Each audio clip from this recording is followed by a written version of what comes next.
Assalamu ala rasulillahi la hawla wa la quwata illa billah wa ba'du.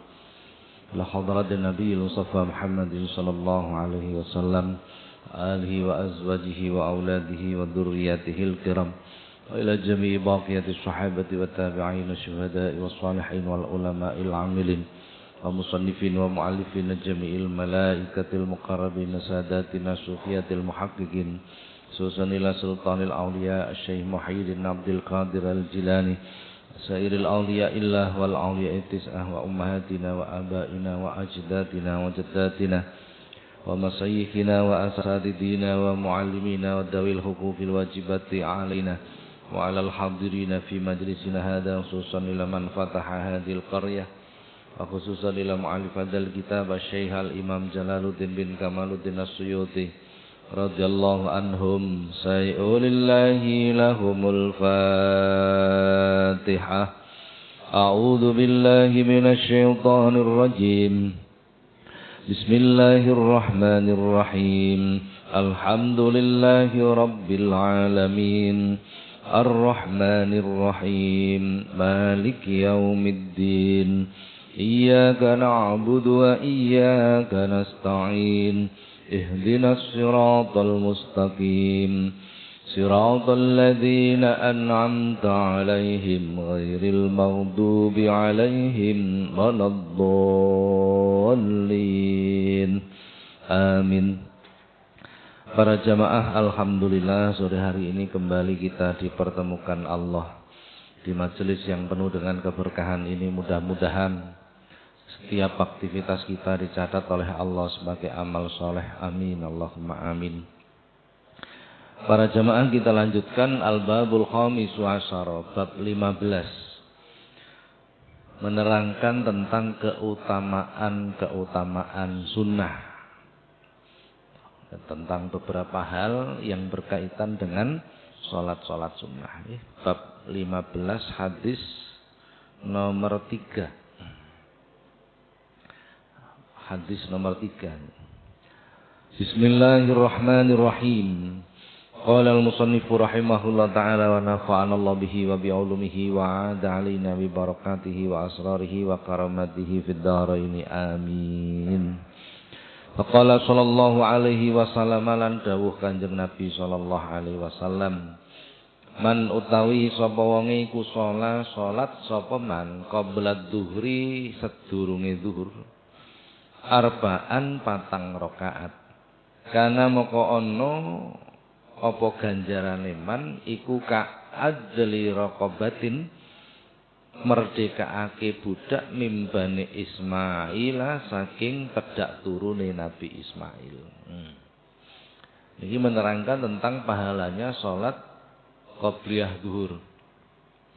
Barang siapa yang salat qobliyah zuhur 4 rakaat, maka pahalanya sama halnya membebaskan budak dari keturunan Nabi Ismail. Membebaskan budak itu, kalau zaman sekarang sudah ada perbudakan. Zaman dulu membebaskan budak itu harganya sama dengan mobil. Harganya sama dengan mobil. Jadi tambah kuat budaknya itu semakin mahal. Tambah ringkih budaknya semakin murah. Ini pahala yang diberikan Allah. Tidak hanya budak, tapi min bani Ismail, dari keturunan Nabi Ismail. Keturunan Nabi Ismail itu begini. Nabi Ibrahim itu mempunyai anak pertama namanya Ismail. Anak kedua namanya Ishak. Kan begitu kan? Dari Nabi Ishak ini menurunkan banyak nabi.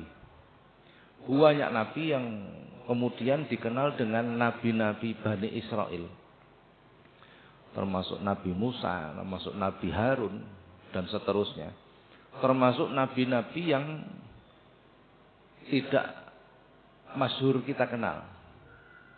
Yang wajib kita kenal itu kan cuma 25.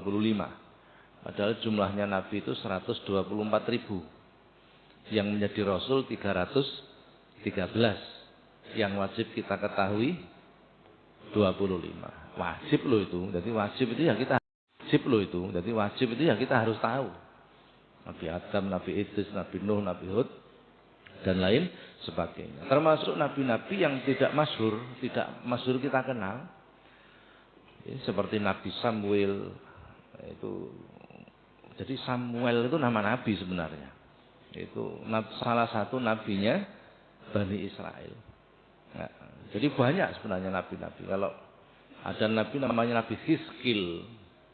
Nabi Hizkil itu pada zaman beliau itu terjadi pandemi seperti yang pernah kita alami. Nah, terjadi seperti itu dan lain sebagainya. Banyak sekali. Sudah. Lah, keturunan yang pertama dari Nabi Ibrahim namanya Nabi Ismail, yang kedua Nabi Ishak. Nabi Ismail ini tidak menurunkan nabi-nabi sama sekali, tapi terakhir menurunkan nabi kita, Nabi Muhammad.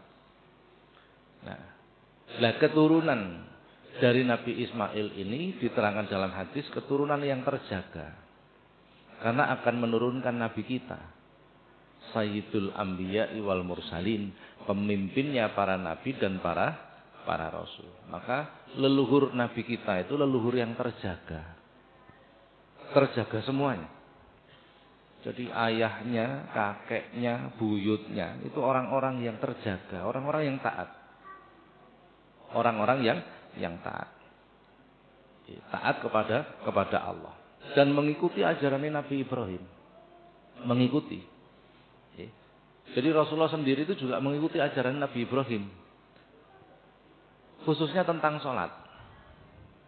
Jadi sholatnya Rasulullah sebelum Mi'raj, sebelum Isra Mi'raj, itu mengikuti ajaran Nabi Ibrahim. Jadi hanya pagi dan petang saja. 2 rakaat di pagi hari, 2 rakaat di sore hari. Sama bapaknya, kakeknya, dan leluhurnya juga begitu.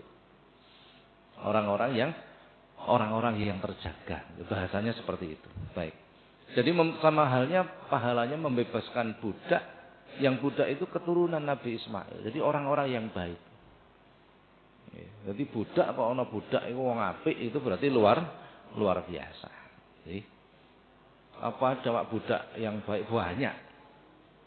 Banyak sekali. Jadi budak-budak yang ternyata mereka itu orang-orang yang beriman, orang bertakwa, bahkan orang yang menjadi pilihannya Gusti Allah. Banyak itu. Banyak. Sudah.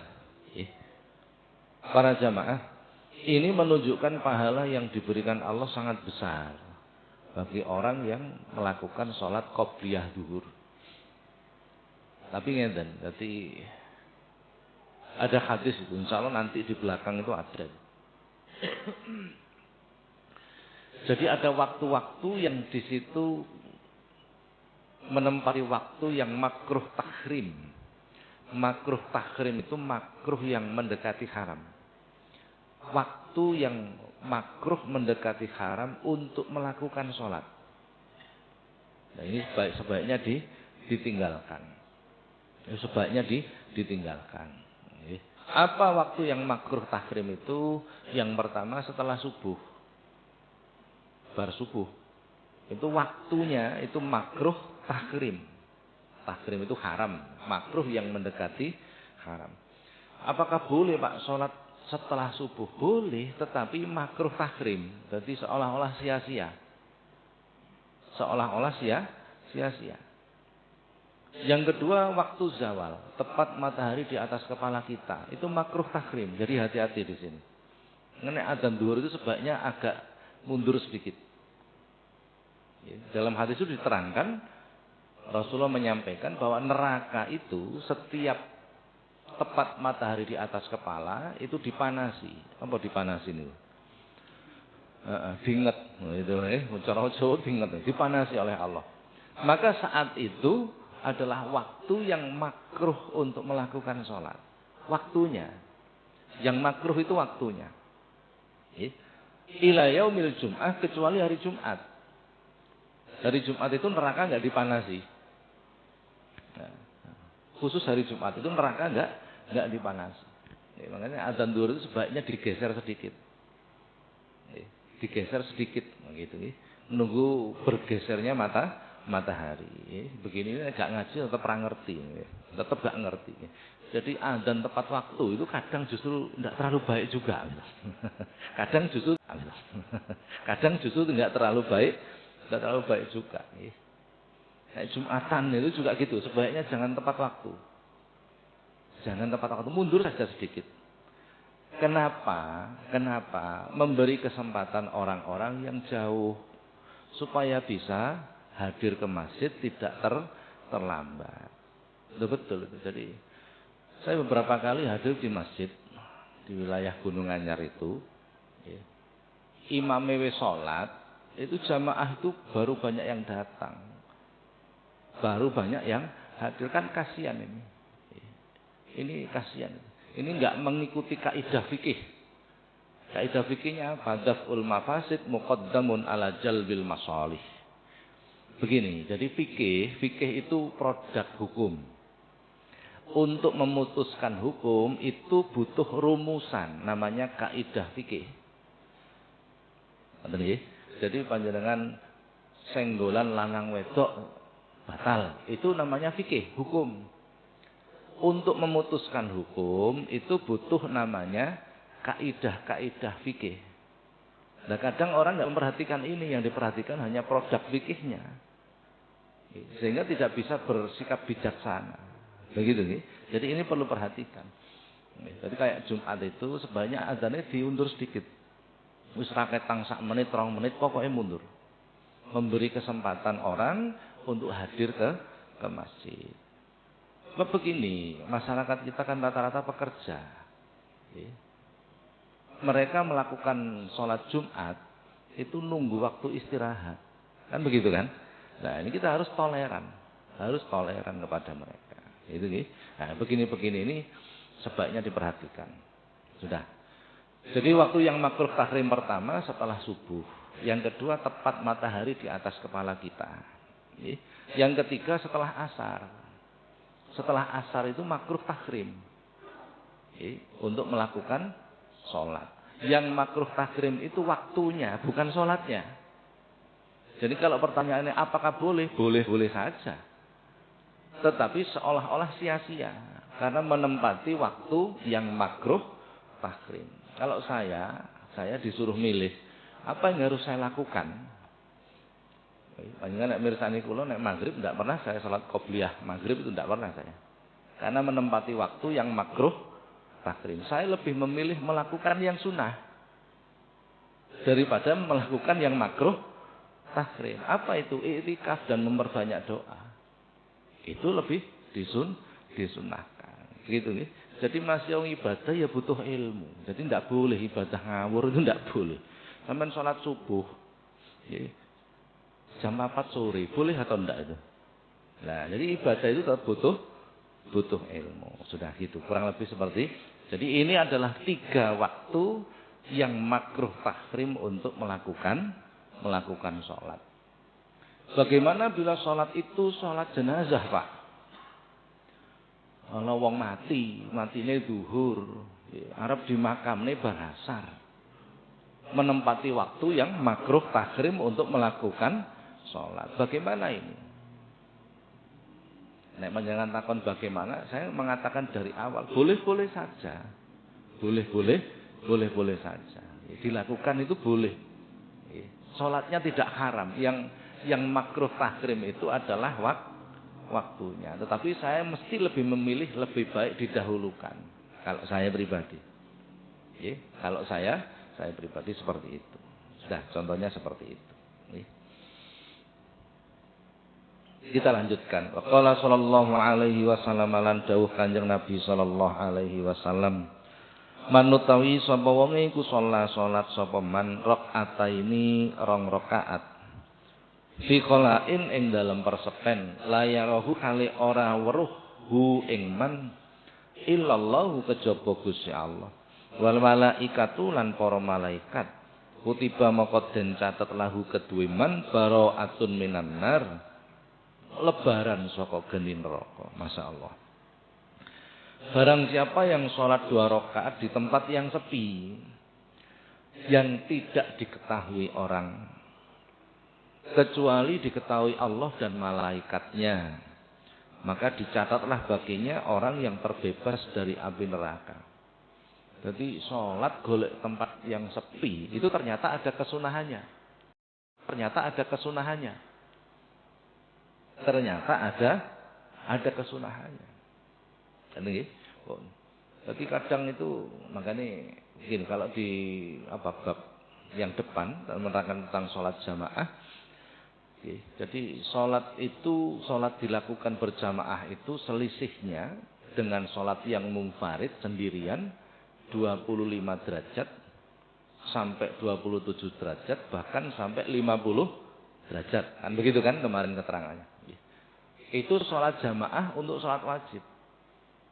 Adapun sholat sunnah yang dilakukan di rumah, saya ulang, sholat sunnah yang dilakukan di rumah dibandingkan sholat sunnah yang dilakukan di masjid, itu selisihnya 27 derajat lebih tinggi dilakukan di rumah daripada di masjid. Hadis itu hadis itu, keterangan yang kemarin. Maka ternyata ada hadis yang menyebutkan kalau kita itu sholat di tempat yang sepi, yang tidak diketahui oleh siapapun kecuali Allah dan malaikat, mendapatkan pahala, dicatat oleh Allah baginya itu terbebas dari api neraka. Artinya terbebas dari api neraka itu diampuni dosa-dosanya. Oh, luar biasa ini. Baik, kita sekarang itu dohirnya hadis, lahiriahnya hadis. Sekarang kita perdalam tentang batiniah dari hadis ini. Kenapa orang yang sholat di tempat yang sepi yang tidak diketahui orang itu mendapatkan pahala yang begitu besar? Karena terlepas dari api neraka itu berat. Betul, amat sangat berat. Jadi setiap dosa yang kita lakukan itu sudah disiapkan oleh Allah neraka. Setiap dosa. Kecuali dosa itu diampuni oleh Allah. Lah mencari ampunan Allah itu tidak semudah pikiran kita. Terus pokok mau istighfar ya di ngapura. Tidak begitu. Tidak semudah itu. Sudah. Kenapa ketika kita sholat di tempat yang sepi kok begitu besar pahalanya? Artinya kalau kita sholat di tempat sepi, kita sendirian pun tetap kita berupaya untuk mendekat kepada Allah. Walaupun tidak ada orang. Walaupun kita sendiri pun tetap kita mengistimewakan Allah. Artinya dalam keadaan apapun, bagaimanapun dia menjaga kualitas ibadahnya. Yang pertama. Yang kedua, ketika kita dalam keadaan sendiri tetap mau sholat, itu artinya sholat kita tidak butuh diperhatikan orang. Tidak butuh diperhatikan orang. Apa artinya itu? Ikhlas. Ikhlas itu lawan kata dari riya. Riya itu kalau dalam bahasa terjemah yang paling sederhana itu pamer. Akar katanya ro'a, melihat, ngetok-ngetok ke. Apa ngetok-ngetok ke apa? Memperlihatkan. Kalau sum'ah itu akar katanya sam'un, mendengar. Jadi sum'ah itu mencerita-ceritakan. Kalau riya itu ngetok-ngetok, menunjukkan. Gitu. Maka orang yang dalam waktu sendiri mereka tetap menghamba kepada Allah, artinya orang itu ikhlas. Ibadah yang ikhlas. Ini penting sekali. Dan ikhlas itu berat. Amat sangat berat. Karena ikhlas itu puncak dari ibadah. Dalam hadis Rasulullah menyatakan kullu nasi halaka illal alimun. Wal alimuna halaka illal amilun. Wal amiluna halaka illal mukhlisun. Setiap manusia itu akan hancur, binasa. Illal alimuna, kecuali orang-orang yang berilmu agama. Paham tentang? Wal amiluna halaka illal amilun. Orang yang berilmu agama tetap akan binasa. Hancur. Illal amilun, kecuali ilmunya dilakukan. Jadi dua ilmu tok ternyata belum cukup. Berilmu agama saja ternyata belum cukup. Harus mengaplikasikan apa yang diketahui dalam kehidupan sehari-hari. Wal amiluna halaka ilal mukhlisun. Orang berilmu yang melakukan ilmunya itu pun tetap binasa. Kecuali di dalam mengamalkan itu ikhlas karena Allah. Maka ikhlas itu puncak dari amal. Namanya puncak ya pasti sulit. Namanya puncak. Begini para jamaah, saya kasih gambaran tentang ikhlas. Orang yang ibadahnya itu lillah karena Allah, maka dia tidak butuh menukar ibadahnya dengan apapun. Aku tak sholat supaya rezekiku lancar. Itu berarti belum kategori ikhlas itu. Karena dia tidak butuh menukar apapun orang ikhlas itu. Aku tak sholat supaya ndang waras, ya apa meneh gitu. Itu contohnya seperti itu. Dan orang ikhlas itu tidak pernah mengeluh dengan apa yang dilakukan. Tidak pernah mengeluh. Karena dia menyadari bahwa dirinya itu seorang abdun, seorang hamba. Seorang hamba itu berkewajiban untuk menghamba. Diperintah apapun, oke, siap laksanakan. Diberi apapun, oke, siap menerima. Karena dia menyadari bahwa dirinya itu seorang hamba. Diberi apapun itu siap menerima. Dikai sehat ya siap, dikai loro siap. Dikai duit akeh ya siap, dikai belas ra duit kebulet utang ya tetap siap. Nah ini tanda-tanda ikhlas itu seperti itu. Ini kalau jenengan dari kumat-kumatan. Napa kumat-kumatan? Nek nawaya tanggal 5 mesam-mesam, nek tanggal selawe mecucu wae. Itu kan berarti kita belum bisa menerima. Belum bisa menerima apa yang menjadi ketentuan, itu menunjukkan kita belum ikhlas. Itu menunjukkan kita belum pada derajat yang ikhlas. Jadi ikhlas itu memang tertinggi sudah. Melakukan apapun karena Allah. Melakukan apapun karena Allah, bukan karena kita mempunyai maksud yang lain. Tapi melakukan apa? Karena dia menyadari dirinya itu seorang hamba. Seorang hamba itu berkewajiban untuk menghamba. Titik sudah. Lain itu tidak. Lain itu tidak. Dalam hadis qudsi, qala azza wa jalla, Allah menyampaikan hadis qudsi itu dawuh Gusti Allah sakliyane Quran. Hadis qudsi. Dalam hadis ini Allah menyatakan abdi atikni fima amartuka wala tu'allimni bima yuslihuka. Wahai hambaku, manuto karo aku. Manut. Wala tu'allimni bima yuslihuka, jangan mengajariku apa yang terbaik bagi kalian. Dilarang itu. Kita mengajari Allah apa yang terbaik bagi kita, itu dilarang. Karena Allah lebih mengerti. Sementara kalau jenengan nek ndonga kaya-kaya maksa pangeran. Ya Allah niki nek mboten panjenengan paringi benjing nasib kula yok napa. Lho kan ngoten. Itu kan seolah-olah maksa Gusti Allah.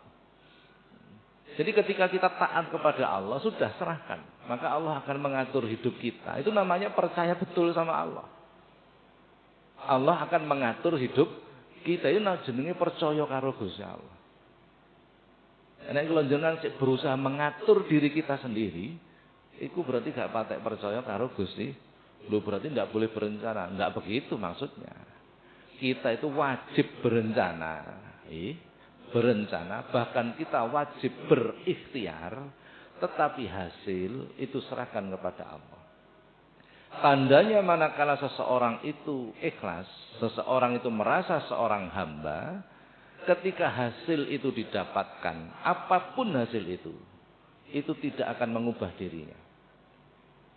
Oleh akeh ya tetap seneng, oleh titik ya tetap seneng, gak oleh blas ya tetap seneng. Itu tandanya. Tandanya seperti itu. Jadi kita wajib berencana, wajib berikhtiar, karena itu perintah Allah. Perintah Allah.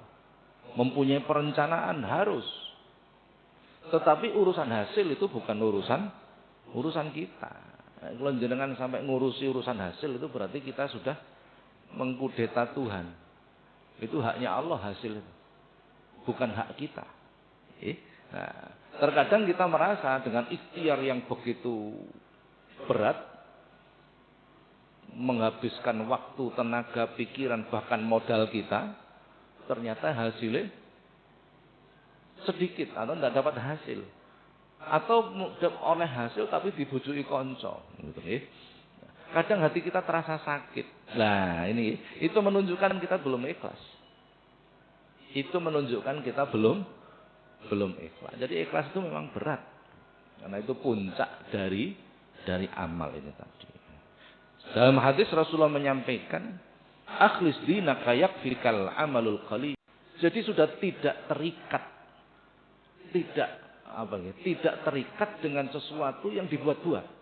Tidak terikat dengan retorika. Apa retorika itu? Cara berbicara.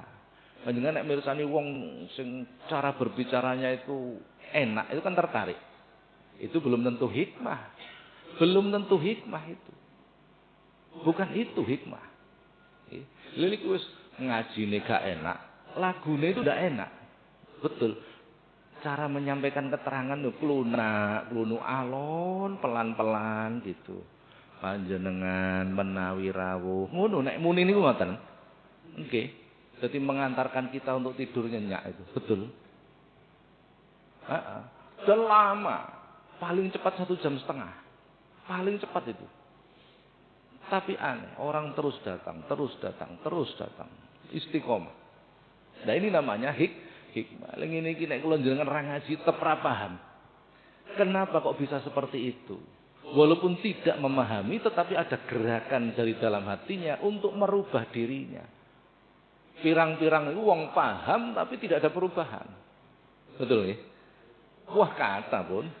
Ngaji bendino, ngaji bolak-balik, tapi hidupnya tidak ada perubahan. Ya sik ngrasani wong, ya sik ngamukan, ya dan lain sebagainya. Lah ini, itu namanya hikmah. Lah mencari orang yang sahibul hikmah seperti ini itu enggak banyak. Enggak banyak para jamaah. Betul. Karena keikhlasan itu teruji dari situ. Jadi wong kok iso melakukan amal, apapun amalnya pun, apapun. Mbuh sedekah, mbuh salat, mbuh puasa, mbuh wiridan, mbuh maca Quran 40 hari saja. Rutin selama 40 hari. Maka Allah akan menunjukkan, menampakkan, ditampakkan oleh Allah. Sumber hikmah itu keluar dari dalam hatinya melalui lisannya. Loh, coba bayangkan. Ini berarti ukuran. Ini berarti ukuran. Orang itu semakin lembut hatinya, bukan semakin keras. Semakin halus hatinya, bukan semakin keras. Bukan qaswatul qulub, bukan hati yang mengeras, bukan. Bukan menjadi orang yang idealis yang tidak beraturan. Kan ono masalah. Memang beberapa minggu yang lalu, minggu kemarin kula niki dapat tamu. Jadi ini kemarin saya sempat sampaikan ya. Jadi ada tren baru di kota besar itu khususnya untuk remaja.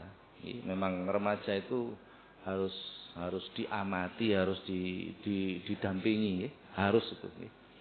Mulai ada pemahaman kalau itu Quran mereka nerima, kalau itu hadis mereka pikir-pikir dulu. Ini mulai muncul ini aliran ini. Dan mulai banyak pengikutnya. Itu kemarin ada yang sambatan anaknya itu seperti itu. Anaknya seperti itu. Ya karena nggak memahami agama dari kecil. Akhirnya begitu. Dan ini bahaya, betul bahaya. Akhirnya menjadi karakter yang keras. Ini sekarang itu kita tidak boleh, yang penting Islam tidak boleh. Tidak boleh, karena Rasulullah sendiri sudah mengingatkan. Sataftariku ummati, umatku akan berpecah belah menjadi 73 golongan. Kulluhum finnar, semua masuk neraka illa wahidah, kecuali satu, kata Rasulullah. Hadis ini muttafaq alaih Bukhari Muslim wa ghairihuma, dan selain dari keduanya. Semuanya masuk neraka illa wahidah, kecuali satu golongan. Manhum ya Rasulullah, siapa mereka? Ahlu sunnah wal jamaah. Jadi tidak boleh sekarang kita ngomong yang penting Islam, tidak boleh. Ono Islam yang senengane ngeboman barang kok, kan rusak kita nanti kalau gitu kan. Nah ini harus waspada kita, harus waspada. Jadi mereka itu didoktrin sehingga dalam bahasa kekinian brainwash, cuci otak. Itu bukan hikmah, itu bukan hikmah, justru menjadikan qaswatul qulub, hati yang mengeras. Sehingga suka menyalahkan orang dan lain bahkan suka sampai halal membunuh orang. Itu bukan hikmah namanya. Bukan hikmah. Hikmah itu tidak begitu. Makanya kalau nggak pernah belajar, kita tidak akan ngerti hikmah itu seperti apa. Sampai Rasulullah itu mengatakan, kalimatun minal hikmati khairum minad dunya wa ma fiha. Ya wa ma fiha. Satu kalimat yang meresap ke dalam hati dan menjadi hikmah, itu lebih utama dibanding dunia seisinya. Panjenengan murokke kula ngaji niki, mendengarkan saya ngaji ini. Berapa kalimat yang saya sampaikan? Banyak sekali kan? Nah, satu kalimat saja yang meresap ke dalam hati dan menjadi hikmah itu sudah jauh lebih baik daripada dunia dan isinya. Ini hadis ini. Ini menunjukkan betapa sulitnya hikmah itu. Sulit sekali, betul. Nah, adalah itu ada pelajarannya sendiri tentang bagaimana supaya kita mendapatkan hikmah. Ada babnya sendiri, tapi bukan bab ini. Sudah. Maka orang ikhlas itu orang yang melakukan sesuatu karena Allah, murni, tidak ada kepentingan apapun. Bukan golongan orang-orang yang istarawud dunya bil akhirah, menjual akhirat untuk dibelikan dunia. Bukan itu. Orang yang betul-betul karena Allah, maka Allah akan menampakkan hikmah. Dari hatinya muncul ya nabiul hikmah, sumber hikmah, dan keluar melalui lisan. Saya punya guru, kiai saya di pondok itu jarang ngomong. Ono kiai itu jarang ngomong. Jadi kalau ngomong ketika ngajar gitu, ngajar. Setelah itu jarang ngomong. Saya dinasehati itu selama saya menjadi santri beliau sampai beliau wafat itu cuma sekali. Cuman sekali dinasehati. Ketika saya diminta untuk menjadi koordinator alumni Surabaya Sidoarjo Gresik, itu dipanggil. Cuman itu saja saya dinasihati. Selain itu tidak pernah. Tidak pernah. Ya, kalau ngajar-ngaji ya dibuka, dibacakan kitabnya, selesai. Gitu. Jadi hanya sekali saya dinasihati itu. Kenapa begitu? Setelah saya pulang baru saya itu paham. Ternyata tidak butuh beliau itu menasihati. Kenapa? Karena kami para santri melihat perilaku beliau saja itu sudah cukup sebagai nasihat. Nun sewu ini sekedar tahadus benikmah. Ini pondok itu 4 lantai. Pondok 4 lantai. Santri kurang lebih sekitar 400, tidak terlalu banyak lah. Tapi beliau itu tidak punya rumah. Tidak punya rumah. Jadi di pinggir masjid itu ada ruang, di situ sudah. Rumah saja tidak punya, tapi pondoknya istimewa. Jadi dari perilaku beliau itu sudah nasihat yang sangat banyak. Kami menyadari begitu ya ketika kami sudah selesai, gede-gede baru paham. Oh, ternyata seperti itu. Jadi sebenarnya kita itu nuturi wong nggak patek perlu. Nggak patek, angger wonge gelem ngaji cukup. Betul. Dan itu saya praktekkan itu. Anak istri saya itu tidak pernah saya nasihati, tidak pernah. Sampai suatu ketika istri saya itu protes. Istri yang pertama, ya, protes itu. Lu istrinya berapa? Yo siji ku tok gitu. Protes.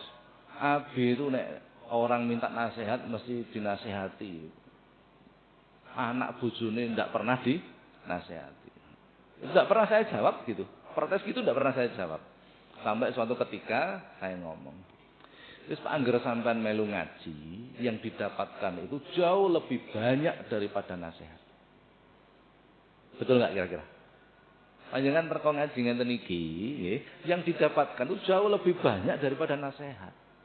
Ini tidak perlu lagi dinasihati sudah. Tidak perlu. Nah, jadi begitu. Jadi ngeten karena ada problem sebenarnya. Ketika kita itu seneng nasihati wong, seneng nuturi wong, itu biasane angel dituturi. Betul, ayo sampean diteni. Nun sewu. Saya itu juga ngajar, mulang ngaji dan lain sebagainya. Saya juga butuh introspeksi diri, betul nggak? Saya juga pingin menjadi orang yang gampang dituturi, kan begitu kan?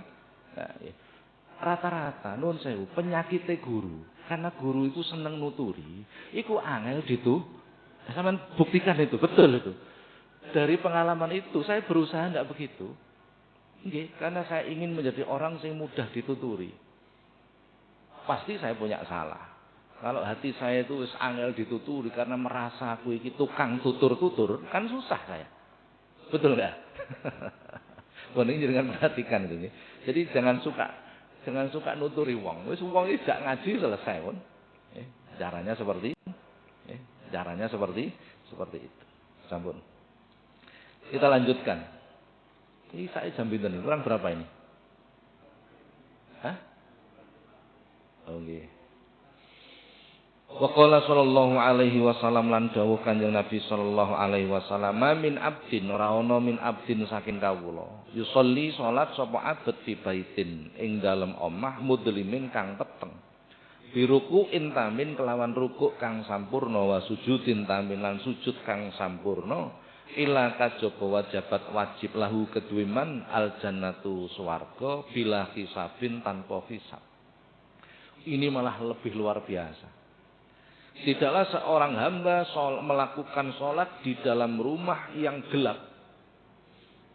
Berarti sholat ning nggone pepetengan itu tadi kan tempat yang sepi. Ini tempat yang gelap. Ternyata ada hadisnya. Ketika seorang hamba melakukan sholat di sebuah rumah yang gelap, biruku intamin dengan rukuk yang sempurna, bisujudin tamin dengan sujud yang sempurna, illa wajabat lahul jannatu bila hisabin, maka wajib baginya masuk surga tanpa dihisab. Golek swarga gak kate dihisab niku angel para jamaah. Betul. Nggih. Karena hisab sendiri itu berat. Dalam hadis itu Rasulullah menceritakan banyak sekali orang itu merasa amalnya banyak. Ya sholat jamaah, ya maca Quran, ya zikir, ya sedekah. Merasa amalnya banyak. Begitu sampai di yaumil hisab, ternyata amalnya itu tidak ada sama sekali. Sehingga menjadi orang yang muflis. Muflis itu bangkrut. Amal itu entek, hilang. Entah karena enggak ikhlas, entah karena macam-macam lah. Habis. Lha kok ana wong mlebu swarga enggak pakai dihitung amale. Berarti luar biasa enggak? Jadi ternyata yang bisa masuk surga tanpa dihisab itu bukan hanya orang yang mati syahid. Enggak. Termasuk ini kan cukup sederhana ini. Salat dhewean ning nggone omah tempat sing peteng. Kira-kira kenapa kok sampai begitu tinggi derajatnya? Pahalanya begitu besar. Panjenengan salat ning nggone satu tempat dhewean peteng, itu akan teruji. Kita itu takut kepada Allah atau tidak? Betul enggak kira-kira? Panjenengan wis ngene mawon pun, sampean uji nyali mawon lah.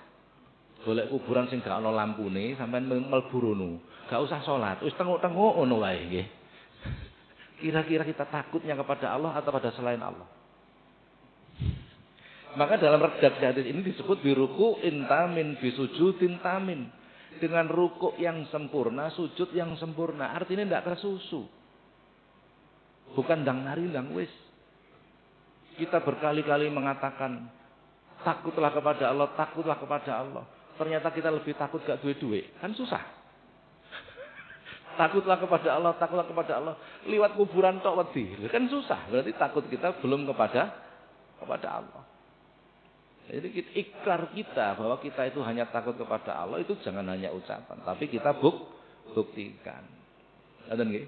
Aku tak nglakoni hadis salat ning nggone panggonan sing peteng supaya gampang mlebu swarga tanpa dihisab, tapi tunggonono. Gak ngono maksudnya. Ndak begitu. Ndak begitu. Itu menguji sejauh apa kita mengatakan takut kepada Allah itu sejauh apa. Ini bahasane Quran kan sederhana. Sehingga Quran itu butuh di breakdown gitu kan. Karena terlalu ijmal, terlalu umum. Ala inna awliya Allahi la khaufun alaihim walahum yahzanun. Sesungguhnya mereka orang-orang sing dadi bolone Gusti Allah. Orang-orang yang dekat dengan Allah, para kekasih Allah itu la khaufun alaihim walahum yahzanun. Tidak ada rasa takut dan tidak ada rasa khawatir. Ketakutannya hanya kepada Allah. Kekhawatirannya hanya ketika dia jauh dengan Allah. Masalah. Kan sederhana. Sehingga perlu kita rinci bagaimana takut kepada Allah. Jadi kok ana wong diaban-abani. Pak nun sewu niki dos pundi nggih? Kula kok angsal berita. Sanjange wulan ngajeng niki BBM per liter dadi 50.000. Umpamane. Wonge kok terus jingkat. Mosok ngono? Wah, duduk wali nih. Bukan kekasih Allah itu. Karena saya khawatir BBM mundak. Gitu loh maksudnya nggih. Enggak begitu. Jadi orang itu kalau sudah memang dekat kepada Allah itu tidak merasa khawatir apapun. Masih beras sekilo 200.000 tidak ada masalah. Yang penting itu kuat tuku, betul nggih? Masih beras sekilo niku 1.000 rupiah, nek gak kuat tuku terus nyako sampean kan begitu kan? Nah, begitu percaya dengan pengaturane Gusti Allah. Nah, caranya begitu kita melatih diri kita. Nek kula njenengan sembahyang dhewean sik merinding, akhirnya rukuke cepet-cepetan, sujude cepet. Ini berarti kita belum takut kepada Allah. Jadi ikrar kita itu perlu kita buktikan. Kalau kita nggak membuktikan, nanti Allah sendiri akan menguji kita. Akhasiban nasu ayyutraku ayyaqulu amanna wa hum la yuftanun. Quran ini. Apakah manusia itu mengira ketika mereka ikrar mengatakan iman, kemudian aku biarkan begitu saja tanpa aku berikan ujian? Kata Allah begitu. Untuk membuktikan kita itu imannya hanya di lisan saja atau sampai ke dalam hati. Sama, kita ngaku takut pada Allah itu hanya ucapan kita atau perlu dipraktekkan. Betul. Nah, kan gitu kan? Ora apa-apa lah. Terus sampean sekali waktu metu nang ndi sing waduh ngono. Golek nggon sing peteng sing gak ana wong coba salat. Kira-kira salate karo gemeter apa ora gitu ya. Ya betul. Lah nopo Pak kurang gawean nang masjid lu nyaman. Bukan urusan nyaman tidak nyaman, bukan. Tapi mujahadah memerangi nafsu kita. Ngoten nggih. Nek salat wong akeh jelas wanteng ndingklu wah suwi. Coba dhewean peteng. Gitu kan? Kurang lebih seperti itu. Pun para jamaah sampai sini dulu insyaallah kita lanjutkan pertemuan yang akan datang. Ngoten yen mugi-mugi manfaat. Al-Fatihah.